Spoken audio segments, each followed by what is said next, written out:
আসসালামু আলাইকুম সুপ্রিয় শিক্ষার্থী ও সম্মানিত অভিভাবকবৃন্দ। আজকে আমরা আলোচনা করব আমাদের উচ্চতর গণিত বিষয়ে দশম শ্রেণীর উচ্চতর গণিত বিষয়ের জ্যামিতি অধ্যায় নিয়ে। জ্যামিতি অধ্যায় অর্থাৎ আমাদের অধ্যায় 3। এই অধ্যায়ের শুরুতেই দুটো জ্যামিতি উল্লেখ করা আছে। আমরা জানি সাধারণত দেখা যায় শোনা যায় যে সমকোণী ত্রিভুজের ক্ষেত্রে পিথাগোরাসের উপপাদ্য, কিন্তু পিথাগোরাসের উপপাদ্য আরো দুইটা আছে। একটা হচ্ছে স্থূলকোণী ত্রিভুজের ক্ষেত্রে পিথাগোরাসের উপপাদ্য, আর একটা হচ্ছে সূক্ষ্মকোণী ত্রিভুজের ক্ষেত্রে পিথাগোরাসের উপপাদ্য। এই দুটো উপপাদ্য নিয়ে আমরা আজকে আলোচনা করব। আমাদের সবার প্রথমে একটা সৃজনশীল প্রশ্ন তুলে ধরছি আমি এখানে, যে সৃজনশীল উদ্দীপকে দেওয়া আছে এবিসি ত্রিভুজ এর এডি হচ্ছে বিসি বাহুর উপর লম্ব।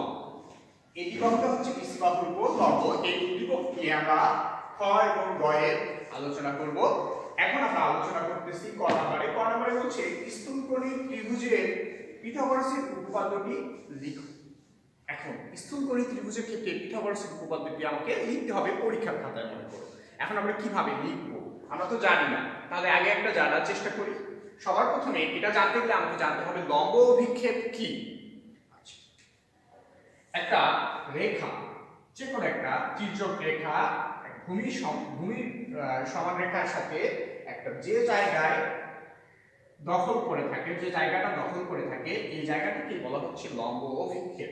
অর্থাৎ এ বি, এই এ বি রেখার লম্ব অভিক্ষেপ হচ্ছে এ বি। এই জায়গা থেকে এটা লম্ব হতে হবে। ঠিক আরেকটু ভালো করে চিন্তা করি, যে এটা একটা রেখা সিডি রেখা। এই সিডি রেখাটা, এই রেখাটার ভূমি সমান এই এম এন রেখার উপর কতটুকু জায়গা দখল করে আছে, এই জায়গাটাই হচ্ছে লম্ব অভিক্ষেপ। আচ্ছা, একটু যদি জায়গাটার পরিমাণ বের করতে চাই, তাহলে আমরা এখানে একটা লম্ব আঁকবো। লম্ব আঁকলে বোঝা যাবে যে এখান থেকে এই পর্যন্ত দূরত্বটা, ধরো যে সি ই, এই সি থেকে ই পর্যন্ত এই দূরত্বটাকে বলা হয় লম্ব অভিক্ষেপ। আচ্ছা, এখন যদি বলা হয় যে এবির উপরে, এবি একটা রেখা, এবির উপরে সিডি আরেকটা রেখা লম্ব হিসাবে আছে, এই সিডি রেখার লম্ব অভিক্ষেপের মানটা কত? এখানে কোনো জায়গা দখল করতেছে? কোনো দৈর্ঘ্য পাওয়া যাবে? এবি রেখা বরাবর এই রেখার কোনো দৈর্ঘ্য পাওয়া যাবে? যাবে না। সুতরাং এখানে আমরা বলতে হবে যে এবি রেখা বরাবর সিডি রেখার লম্ব অভিক্ষেপের মান 0। এখন আসি, লম্ব অভিক্ষেপ সম্পর্কে আমাদের জানা হয়ে গেছে। এখন জানবো আমরা এই উপপাদ্যগুলো সম্পর্কে।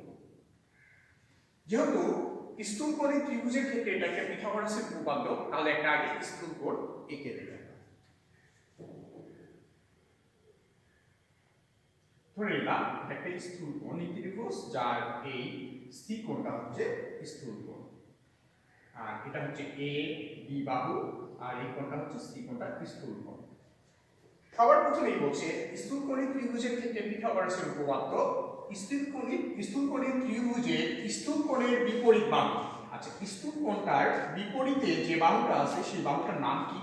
এবি। এই এবি এর উপর কি বলছে?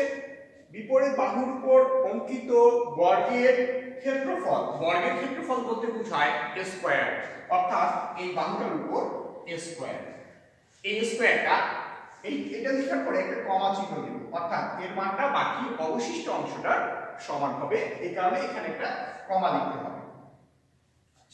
এখন বলছি স্থূলকোণের সন্নিহিত বাহু। সন্নিহিত বাহু বলতে বোঝায় সঙ্গে লাগানো বাহু, অর্থাৎ স্থূলকোণটার সঙ্গে লাগানো বাহু আমরা দুইটা পাই, একটা হচ্ছে বিসি আর একটা হচ্ছে এসি।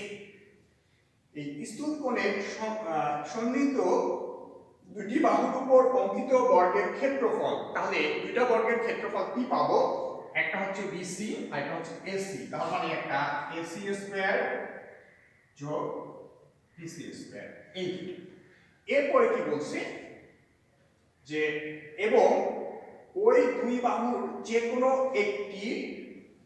একটা, এই দুই বাহুর মধ্যে যে কোনো একটা, আচ্ছা ভূমি বরাবর এই বাহুটাকে নিলাম, যে কোনো একটি হচ্ছে বিসি। এখন বলছে তার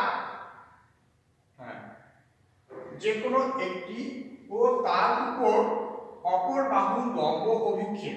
আচ্ছা, এই বিসি বাহুটার উপর আর অপর বাহুটার লম্ব অভিক্ষেপ বের করতে হবে, অর্থাৎ বিসি বরাবর এই এসি বাহুটার লম্ব অভিক্ষেপ খুঁজে বের করতে হবে। লম্ব অভিক্ষেপ খুঁজে বের করতে গেলে অবশ্যই আমাকে একটা লম্ব টানতে হবে। ধরে নেই এটা এ ডি লম্ব, এ ডি লম্ব। তাহলে এই সিডি বাহুটার লম্ব অভিক্ষেপটার মান কত? এইখান থেকে এতটুকু পর্যন্ত, অর্থাৎ হচ্ছে সিডি। এই সিডি দ্বারা কি বলছে?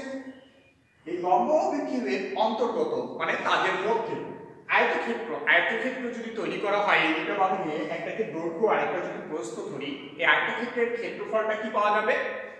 দৈর্ঘ্য গুণন প্রস্থ, অর্থাৎ বিসি ইনটু সিডি। এই জন্য বলছে অন্তর্গত আয়তক্ষেত্রের ক্ষেত্রফলের দ্বিগুণের বেশি সমান। তা দ্বিগুণের, এটা দ্বিগুণ, আয়তক্ষেত্রের ক্ষেত্রফল তৈরি হয়ে গেছে যেহেতু আমাদের দৈর্ঘ্য গুণন প্রস্থ করে দিছি, এটা দ্বিগুণ। দ্বিগুণ মানে 2 গুণ করে নিতে হবে। দ্বিগুণের বেশি সমান, বেশি কি? বেশি মানে আগের যে অংশটা ছিল তার থেকেও বেশি সমান। বেশি হলে যোগ, কম হলে বিয়োগ দিতে হয়। এখন ঘটনা হচ্ছে যে এখান থেকে আমরা যদি উপপাদ্যটা একটু বলার চেষ্টা করি তাহলে একটু খুব সহজ হয়। যে সমকোণী ত্রিভুজের প্রতিভুজের উপর অঙ্কিত বর্গক্ষেত্রের ক্ষেত্রফল,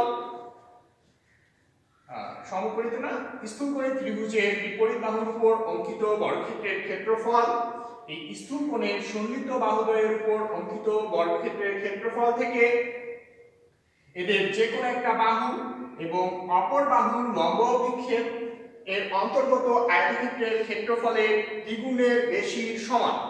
তার মানে দ্বিগুণের বেশির সমান, এটা আমরা পেয়ে গেলাম। এখন যদি বলা হয় যে স্থূলকোণী ত্রিভুজের ক্ষেত্রে পিথাগোরাসের উপপাদ্যটা আমরা লিখলাম, এখন সূক্ষ্মকোণী ত্রিভুজের ক্ষেত্রে পিথাগোরাসের উপপাদ্যটা তাহলে কি হতে পারে? ঠিক একই, পুরো সূত্রটা একই। এখন এখানে শুধু নাম দিয়ে কেটে দিয়ে লিখবো, স্থূলকোণের জায়গায় লিখবো সূক্ষ্মকোণ, সূক্ষ্মকোণ আর সূক্ষ্মকোণী। তাহলে এখানে স্থূলকোণ যেখানে আছে সেখানে কেটে দিয়ে লিখবো সূক্ষ্মকোণী।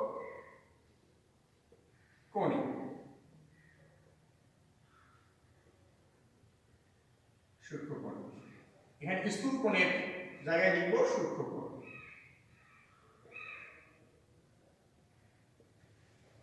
তারপর আর কোথায় স্থূলকোণ আছে? এই যে স্থূলকোণের এই জায়গায় লিখবো আমরা সূক্ষ্মকোণ।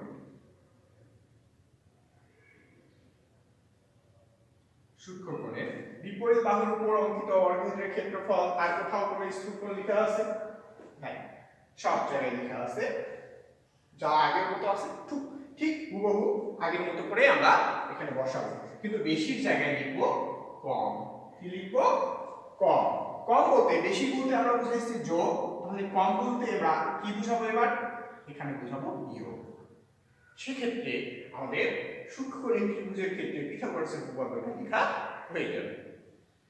এখন একটা নিয়ম থেকে আমরা দুইটা উপপাদ্যই পেয়ে যাচ্ছি। এখন এই উপপাদ্যগুলোর প্রমাণ আমাদের উপপাদ্য কি, উপপাদ্য 4 আমাদের বইয়ের অনুশীলনীতে লেখা আছে। এই দুইটার এখন প্রমাণটা আমরা করব।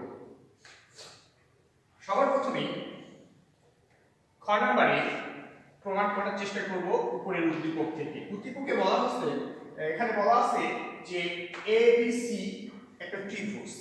কি ধরনের ত্রিভুজ উল্লেখ করে নেই, আমরা ইচ্ছামতো নিতে পারি। যেহেতু এখানে বলেই দিয়েছে সি স্থূলকোণ, তার মানে ত্রিভুজের সি কোণটা হবে অবশ্যই স্থূলকোণ। তাহলে চিত্র এঁকে নেই।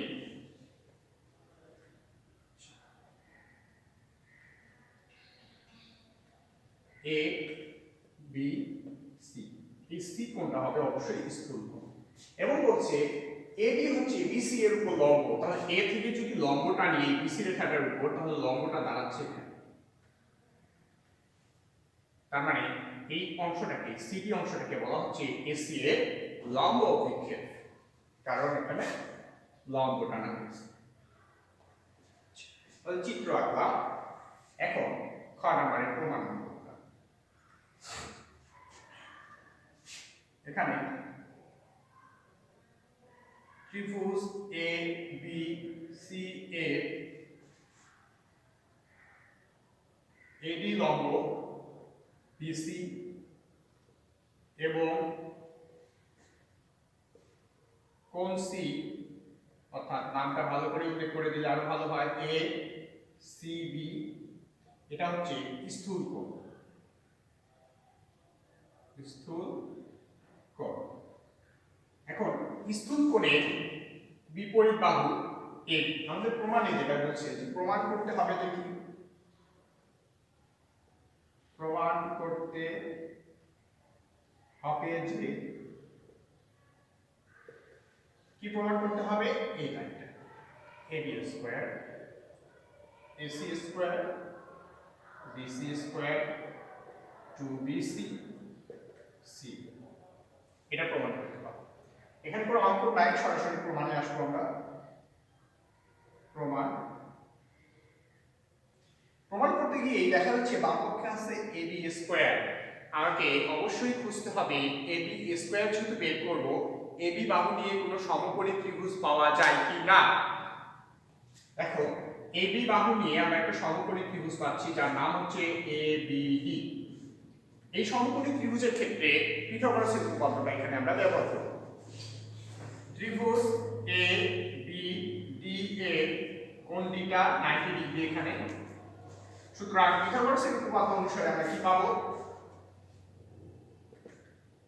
AB স্কয়ার অর্থাৎ সমকোণের বিপরীত বাহু যেটা অতিভুজ বলা হয়, অতিভুজের উপর অঙ্কিত বর্গক্ষেত্রের ক্ষেত্রফল অপর দুই বাহুর উপর অঙ্কিত বর্গক্ষেত্রের ক্ষেত্রফলের সমষ্টির সমান। অপর দুই বাহু বলতে বোঝা যাচ্ছে একটা হচ্ছে AD বাহু আর একটা হচ্ছে BC বাহু। তাহলে আমরা পাচ্ছি AD বাহু প্লাস BC বাহু।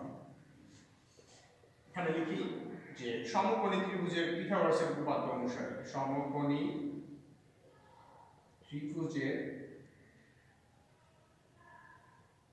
পিথাগোরাসের উপপাদ্য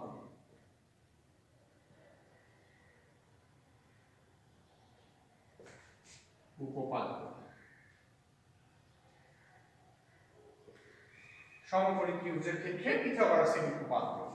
এখন একটা অংশ ভালো করে খেয়াল করি যে বিসি, বিসি তো না, এটা বিডি, এটা হচ্ছে বিডি, ভূমিটা হচ্ছে বি থেকে ডি পর্যন্ত আমাদের এবিডি ত্রিভুজের ক্ষেত্রে। এখন এই বিডি অংশটা, বিডি বাহুটা কয়টা অংশে বিভক্ত? বিডি অংশটা দুইটা অংশে বিভক্ত, একটা হচ্ছে বিসি আর একটা হচ্ছে সিডি। তার মানে আমরা বিডি এর জায়গায় এখন আমরা এটা বসাতে পারি, এডি স্কয়ার প্লাস বিসি যোগ সি। এখন এবি স্কয়ার থাকলো এখানে, এডি থাকলো। এখন এই বিসি আর সিডি এই দুটোর আমরা যদি সূত্র ফেলি, কি সূত্র পড়ে? a প্লাস b হোল স্কয়ারের সূত্র।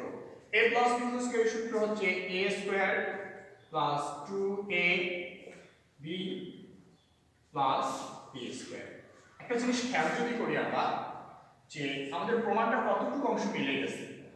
এই পাশে ab স্কয়ার পাইছি, ac স্কয়ার পাইছি, না ac স্কয়ার পাই নাই, আর এই অংশটা মিলে গেছে, শুধু এসিটা বের করতে বাকি আছে। একটু ভালো করে খেয়াল করি আমরা, দেখি এবি স্কয়ার, হ্যাঁ শেষেরটা মিলে গেছে, দেখো বিসি থেকে সিডি পর্যন্ত এই অংশটা মিলে গেছে আমাদের। তাহলে এটা লিখে নিলাম যে বিসি স্কয়ার প্লাস 2বিসি ইনটু সি। এখন তাহলে দেখো আমাদের বাকি কোন কোন দুইটা আছে, এবি স্কয়ারটা আছে আর সিডি স্কয়ারটা আছে। তার মানে এবি স্কয়ারটা সামনে লিখব আর সিডি স্কয়ারটা লিখব। একটু খেয়াল করো যে এই দুইটার পরিবর্তে আমাকে কি বানাতে হবে? এসি বানাতে হবে, তবেই আমাদের প্রমাণটা হয়ে যাবে, আমরা যথাযথভাবে উপস্থাপন করতে পারবো প্রমাণটা। তাহলে এই দুইটা লাইন আর এসি এর মধ্যে সম্পর্ক কি, যে এডি স্কয়ার সিডি স্কয়ার আর এসি স্কয়ারের মধ্যে সম্পর্ক যদি খুঁজতে চাই তাহলে আমাকে এই ত্রিভুজটা নিতে হবে, কারণ এখানে আছে এডি বাহু, এখানে আছে এসি বাহু, এখানে আছে সিডি বাহু, মানে এই তিনটার মধ্যে সম্পর্কটা আমরা খুঁজে পাই। এখন সাইডে আমরা করে নিতে পারি যে কিন্তু দিয়ে, যে কিন্তু ত্রিভুজ এ ডি সি এ কোণ ডিটা আবার 90 ডিগ্রি।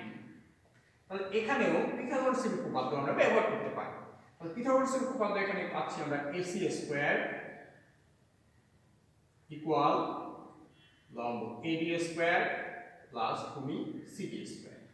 এখন একটু ভালো করে খেয়াল করি এই নোটটার পরিবর্তে আমরা তাহলে এখানে কি লিখতে পারতেছি এই লাইনটা ট্রেনটাতে আমরা লিখতে পারতেছি এডি স্কয়ার সিডি স্কয়ারের পরিবর্তে AC square AD square CD স্কয়ারের পরিবর্তে এসি স্কয়ার অর্থাৎ AD square equal AC square plus BC square plus 2bc into CD প্রমাণিত।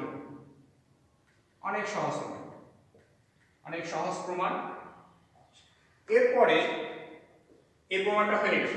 এখন বলছি যেখানে সিটা সূক্ষ্মকোণ হয় সেক্ষেত্রে আমাদের এখানে চিহ্নটা শুধু মাইনাস হবে, সেটা প্রমাণ করে দেখাতে হবে। হ্যাঁ, ঠিক প্রমাণটা এই আগের মতোই হবে, শুধু এখানে আমরা কি লিখব, গ এবি যা আছে তাই লিখব, শুধু চিত্রটা পরিবর্তন করব আর এখানে স্থূলকোণের জায়গায় কি লিখব, সূক্ষ্মকোণ।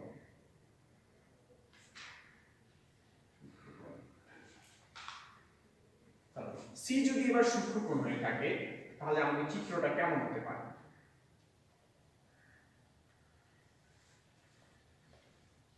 এ বি সি, এই সিটা এবার সূক্ষ্মকোণ এবং এইটা হচ্ছে বিসি এর উপর লম্ব বলছে, এইটা হচ্ছে বিসি এর উপর লম্ব।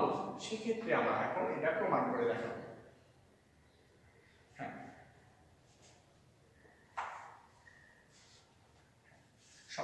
ঠিক আগের মতোই এটা লেখা থাকবে যে প্রমাণ এ বি ডি একটা ত্রিভুজ, কারণ আমরা যখন প্রমাণে দেখতেছি এখানে এ বি বাহু আছে, এ বি এর উপর স্কয়ার, এ বি এর উপর স্কয়ার যদি খুঁজি আমরা তাহলে এই এ বি বাহুটা কোন সমকোণী ত্রিভুজের অতিভুজ? ঠিক আগের মতোই প্রশ্ন, যেটা কোন সমকোণী ত্রিভুজের অতিভুজ, এটা এ বি ডি অর্থাৎ এ বি ডি এই সমকোণী ত্রিভুজটার অতিভুজ হচ্ছে এই এ বি বাহু। তার মানে প্রমাণের বামপক্ষটা বের করতে গেলে আমাকে অবশ্যই সমকোণী ত্রিভুজের ক্ষেত্রে পিথাগোরাসের উপপাদ্যটা ব্যবহার করতে হবে এখানে। তার মানে আমরা এই লাইনটা পেয়ে যাব। এরপরে একটা জিনিস খেয়াল করি যে ভূমি বরাবর যে বাহুটা, এই বিসি বাহুটা কয়টা অংশে বিভক্ত? এখানে বিসি বের করতে গেলে আমাকে বের করতে হবে যে বিডি যোগ সিডি, এই দুটোর যোগফল হচ্ছে বিসি। একটু ভালো করে লক্ষ্য করি, এই দুটোর যোগফল হচ্ছে বিসি। তাহলে আমাকে বের করতে হবে আমাদের এখানে বিডি এর মান। বিডি এর মান যদি বের করতে চাই তাহলে সিডি টাকে পক্ষান্তর করে নিব, তাহলে আমরা বিডি পেয়ে যাব বিসি মাইনাস সি। এই তো আমরা পেয়ে গেছি। এখন এর জায়গায় ঠিক আগের মতো করে আবারও মান বসিয়ে দেব, এবি স্কয়ার এটার মান পেলাম আমরা বিসি মাইনাস সি। ঠিক আবার আমরা বর্গের সূত্র পেয়ে গেছি a minus b whole square. সুতরাং এই পাশে পেলাম এবি স্কয়ার, এটা সূত্র পাচ্ছি আমরা a square minus 2ab plus b square. ঠিক আগের মতো আমরা যদি সূত্রটা মিলাই দেখা যাচ্ছে যে বাম পক্ষ মিলছে এখান থেকে এই পর্যন্ত মিলে গেছে। তাহলে এটাকে এগুলোকে আগে সাজিয়ে দেখি আমরা যে জায়গাগুলো মিলে গেছে। হ্যাঁ, বিসি এই যে এখান থেকে শুরু করে এই পর্যন্ত BC square minus 2bc plus C, BC into C. আর এই সিডি স্কয়ার আর এডি স্কয়ার এগুলো বাকি থাকবে, এই দুটোকে একটু পাশাপাশি লিখে নিই। হ্যাঁ, এখন একটু খেয়াল করো যে একটা বাহু হচ্ছে এবি, আরেকটা বাহু হচ্ছে সিডি, আরেকটা যেটা প্রমাণ করতে হবে সেটা হচ্ছে এসি। এই তিনটা বাহু কোন ত্রিভুজে পাওয়া যাচ্ছে? একটা হচ্ছে এবি, আরেকটা হচ্ছে সিডি, আরেকটা হচ্ছে এসি। এই তিনটা দিয়ে আমরা এই ত্রিভুজটা পাই। এই ত্রিভুজটার ক্ষেত্রে এখন পিথাগোরাসের উপপাদ্য ব্যবহার করব। ঠিক আগের মতো ত্রিভুজ এ বি সি এর কোণ বিটা 90 ডিগ্রি, সুতরাং এখানে পিথাগোরাসের উপপাদ্য ব্যবহার করব আমরা। তাহলে এখানে পাচ্ছি অতিভুজ স্কয়ার, এটা লম্ব স্কয়ার এডি স্কয়ার প্লাস ভূমি স্কয়ার সিডি স্কয়ার। এখন দেখো এডি স্কয়ার প্লাস সিডি স্কয়ারের পরিবর্তে কি লেখা যায়? আমাদের লেখা যায় এসি স্কয়ার। সুতরাং এখানে আমরা এসি স্কয়ার লিখতে পারি AB square AC square plus BC square minus 2bc into C. প্রমাণিত। ঠিক হুবহু একই রকম দুইটা জ্যামিতি, আমরা শুধু এক জায়গায় প্লাস আর এক জায়গায় মাইনাস, এক জায়গায় সূক্ষ্মকোণ আর এক জায়গায় স্থূলকোণ, এই পার্থক্যটা ধরতে পারলেই আমরা অবশ্যই এই জ্যামিতি দুইটার সমাধান অবশ্যই করতে পারবো। এবং প্রত্যেক শিক্ষার্থীরা ভিডিওটি বারবার টেনে দেখে এই বিষয়টাকে মাথায় ভালো করে সেট করে নেওয়ার ব্যবস্থা করো এবং প্রত্যেক শিক্ষার্থী বারবার এই অঙ্কগুলো চর্চা করার ব্যবস্থা করো। এই আশা ব্যক্ত রেখে আজকের ক্লাস আমি এখানেই শেষ করতেছি। আল্লাহ হাফেজ।